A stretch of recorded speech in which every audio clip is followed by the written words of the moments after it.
Hey everybody, welcome back to the channel and welcome to Saturday's Rant and Rave. Today is Saturday, May 8th, and let me tell you, this week I had a lot to choose from. Let's get this show on the road. So this week I happened to be pointed to a live show. Now I didn't get to see it live, but I watched it after. One of the guys I've never seen before, and the other one is somebody who I know, part of the community. They were doing a video on what you need to do session work and what is expected. And I found the video hilarious and also disturbing. This video was riddled with inaccuracies and misinformation and just wrong in every way. So I'm going to help clear them up. I mean, no disrespect to the two guys who posted this video. I don't really think that they were qualified to talk about what they were talking about, but that's really not for me to say, other than I could tell them that everything they said was incorrect. So let's just jump right in it. If you own a telly that you're going to use for sessions, you do not need a rosewood fingerboard telly, nor do you need a maple fingerboard telly. If you have one, that'll do you just fine. There's no way that anybody can hear the difference. One is not warmer than the other. The way a pickup works is pickups create a magnetic field. The string disrupts that magnetic field with the string's vibration. Any forced resonance that's coming off the neck that you can hear when you play it acoustically has absolutely nothing to do with what is being sent to that output jack and eventually to your amplifier. Anybody who would like to bet me that they can hear the difference all day, I will put up any one of my Marshall amps and you can put up something in return and we can have at it. That would be fun to me. I will say this, if I show you 10 pictures of two guitars, one with a rosewood fingerboard, one with a maple fingerboard, every time you're going to point out which one is which. You will have 100%. Why is that? Because visually they are different. Audibly, when we do a test and I play you 10 times, you will probably get it 50% of the time. Why is that? Because you're fucking guessing. That is why. Next issue. There is a big difference between being a session player and being a hired gun to perform live. Anytime that I've performed live, people have given me or told me what material I need to know. I will then go back and say, which I have done on occasion, this guitar that's used on this record sounds like a Strat. At the time, I did not own a Strat. Did you want me to rent a Strat, or is playing one of my guitars going to be suffice?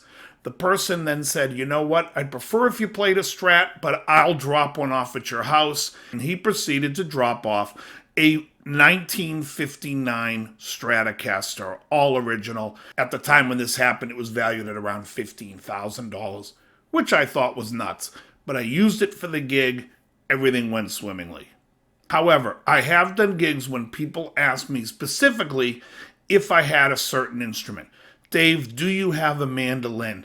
Dave, do you have a humbucker guitar? They don't ask you if you have a Les Paul. In fact, you can listen to Van Halen 1. There's an Ibanez Destroyer. There is a Gibson Les Paul. There is the Charvel with the humbucker and the guitar. And I can't tell you which one is which on the record, and I don't care. They're all songs that are with a humbucker. You can hear that. Next, a Tele bridge. The modern Tele bridge has 6 saddles. The vintage one has 3 saddles. Now, they do make compensated saddles now for the vintage style. This will correct intonation. However, for the most part, the vintage saddles will do just fine. Nobody is asking you to be out of tune, or I want that out of tune sound like on a vintage. If you're out of tune, you're out of work. There's no question about it. Which brings me to P90s. P90s are cool sounding pickups. Do you need a P90 guitar? Fuck no. Tony Iommi's early Black Sabbath was a P90. Can anyone tell me what album he switched to a humbucker? I have no fucking idea. You can't hear it. However, if you bring a noisy pickup to a session and that thing can't control the noise and you are just making a ton of noise, that guy's going to say, get the fuck out of here. I can't use any of this. Nobody has ever said, ooh, I want that hum from the P90. If you think that's what they're asking for, you're out of your fucking mind. I've done sessions with humbuckers where one of the lights was making my humbucker have a funny sound. I had to stand in an exact position where the guitar was dead silent, and then we recorded it like that. As far as these things about what guitar players think that a producer wants, on this video was absolutely insane. If you're called for a gig that requires a 12-string electric, they're going to ask you, do you have a 12-string electric? Great. They are not going to say, do you have a Rickenbacker 12-string electric? There's no way that they can hear the difference. There's no way you can hear the difference. If you want that jangly sound that's on the Rickenbackers, they can get there. You couldn't tell me on a record if you heard a 12-string electric, if it's a Rickenbacker, or if it's a Fender, unless you actually read the fucking notes and you're like, oh, it was this. I love that people are experts once they read what was on the session. Larry Carlton once said that he was pictured on an album cover playing a 335. In the review of the album, they were talking about how beautiful and how signature that 335 sound was. And he said, I played my Valley Art Strat on that fucking record. What are they talking about? Now, what is important to bring to a session? Well, if somebody calls you for a session, you can, number one, ask what style it is, who the artist is, what they're looking for. Do they want a humbucker guitar or a single coil? Is this going to be a driven sound, or are we looking for more of a cleaner sound? Then you have to do the work. But they're not going to sit there and hand it to you and say, oh, you know what? You don't happen to have a 1971 Telly, do you? In fact, some of the best producers that I know in the LA area are either drummers or piano players. I mentioned the word humbucker. They look at you like, hum what? Humdinger? Shit, there's even some guys that refer to it as a double coil, humbucking style. Anyways, you get my point. What do you need to do sessions? Do you need to have a Vox, a Marshall, a Fender? I heard that on this live thing, and I was like, you gotta be kidding me. I have all these amplifiers. Are you kidding me? I would probably drag 2 to a session. If I'm doing a heavy session with a metal style guitar and they want a loud guitar, I'll bring my dual rectifier or my single rectifier.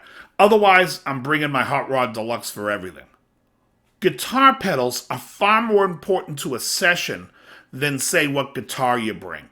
You have to be able to go in there and play multiple sounds because you don't know what they want. In fact, early on when I was doing sessions, I did something for a film.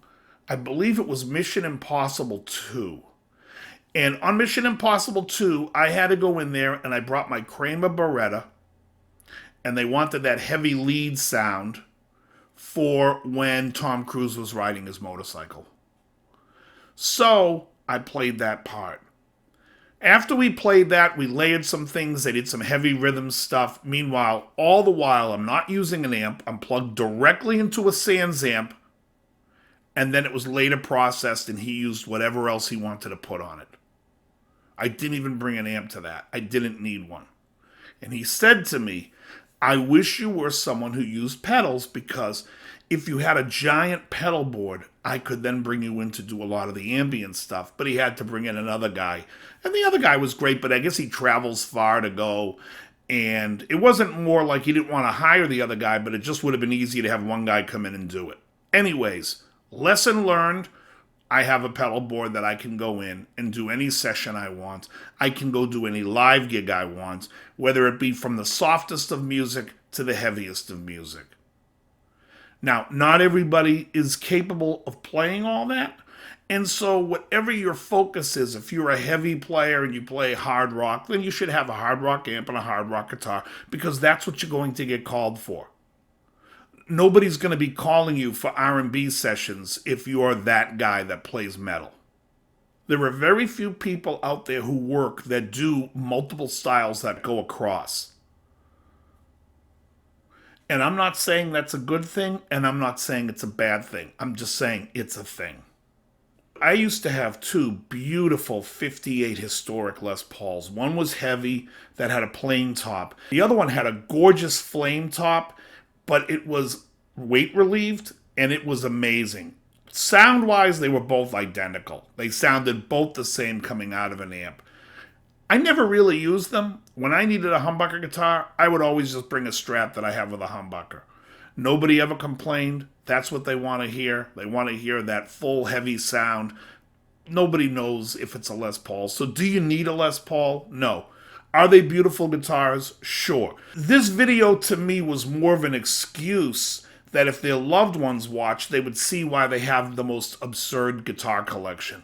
Back in the 70s, Larry Carlton was probably the biggest session cat going. He played one guitar. He played an ES-335 from 1968.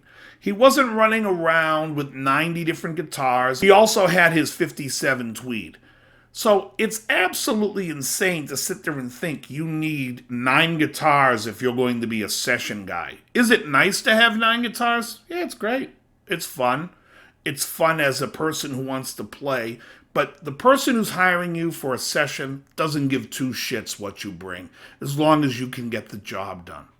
When I go to a session, the first thing you end up doing is sitting around for a while, and then you hear your track, and you better be able to produce. You better be able to lay down what they're giving you, and you better be the guy that they want you to be. Your guitar is not going to win you another gig. You go in with a $6,000 PRS guitar, they don't care. If you can't get down on record what they want to get down, they could give a shit what's in your arsenal. To me, it's like the guy who walks around with 15 different guns in his pocket, and the guy can't hit the side of a barn. Who cares? You can't shoot. You get a guy that's got one small Glock 19 and he can hit bullseyes all day, that's the guy you want shooting. So I'm going to tell you this, if you're interested in doing sessions and that's where you want to go, make sure, number one, you have a good amp. One amp's all you need. Just make sure it can do the job. A versatile working amplifier. 2, make sure you have a guitar that can stay in tune, that sounds good. And 3, make sure you can play your ass off, because that's what you're getting hired for, not because of the gear. Over time, you can grow whatever gear you want to get. It's not necessary. When I started doing sessions, I had 4 guitars. They were all the same. Kramer Berettas, I had 4 of them. So basically, I had 1 guitar. I had 1 amplifier. I had a Mesa dual rectifier. That was before this one. I had the version 1 with a Marshall 4x12. That was my rig. 90% of the time I'd go into sessions, I would ask them, how are we recording? Most of the time, people would say, well, do you mind plugging in direct? They wanted to be able to manipulate the sound post-production. And I was like, that's fine. What am I plugging into? And more times than not, it was the rack mount Sans amp. Sometimes it was direct into something like Amp Farm, whatever. I didn't care. They don't care. They just want you to be able to play, and they want to be able to get that day done. As far as make sure you have a maple fingerboard and a rosewood fingerboard, that makes as much sense as making sure you have blue jeans or black jeans on that day. It doesn't fucking matter, and no one gives a shit.